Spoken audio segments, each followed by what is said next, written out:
در پی چشمت شهر به شهر خانه به خانه شدم روانه. گل عشقم را چیدی دانه به دانه، چه عاشقانه. آرام آرام آتش به دلم زدی، انشین که خوش آمدی رویای من. این تو این جان من، شوق چشمان من، عاشق ها میکشی زیبای من. در پی چشمت شهر به شهر خانه به خانه شدم روانه. گل عشقم را چیدی دانه به دانه، چه عاشقانه.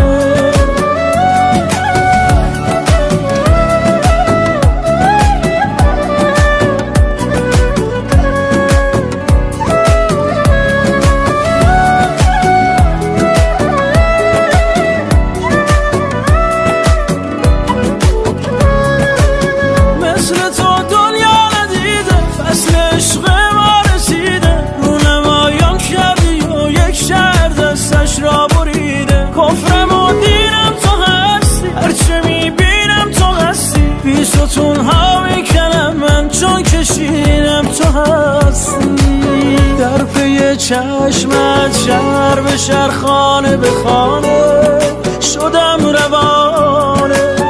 گل عشقم را چیدی دانه به دانه، چه عاشقانه.